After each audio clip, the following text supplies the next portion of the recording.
To most people, it was just an ordinary can of Coke.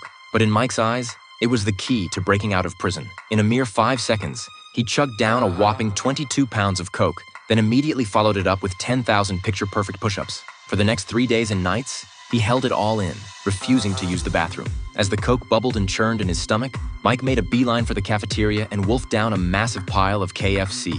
His goal?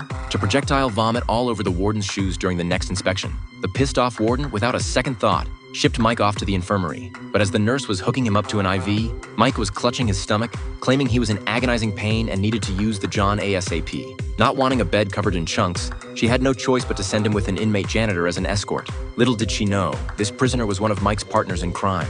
Once inside the bathroom, his buddy immediately barricaded the door, buying Mike precious time to dismantle his escape gear. Under his pal's cover, Mike swiftly pried open the panel behind the throne. After the duo slipped into the wall pipes, they reassembled the metal box they had removed earlier.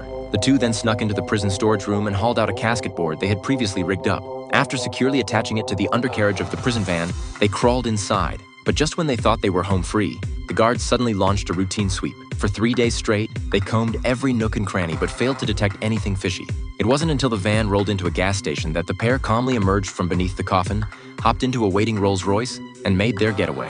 What seemed like just another prison break was actually the beginning of a heist that would rock the nation. Meanwhile, back at the big house, Mike's accomplices deliberately staged a riot to create a diversion. Guards tried to quash the uprising but were swiftly overpowered one by one. The warden, completely in the dark, had no choice but to order a lockdown of all exits. Inside, inmates used their mitts to smear ketchup on security cameras and covered all windows with tin foil and metal trays. Thinking they were plotting a mass breakout, the warden urgently called for backup. At that very moment, Mike had already kicked off the next phase of his master plan. They blew up the racetrack's central control system, tricking the manager into thinking it was an equipment malfunction. With all bettors forced to wager in cash, the vault rapidly filled to the brim with bills. The duo, posing as maintenance workers, then slipped into the track's underground tunnels. All they had to do was break through the wall leading to the vault, and they could siphon out all the bling via the pipes. But that's when things took an unexpected turn.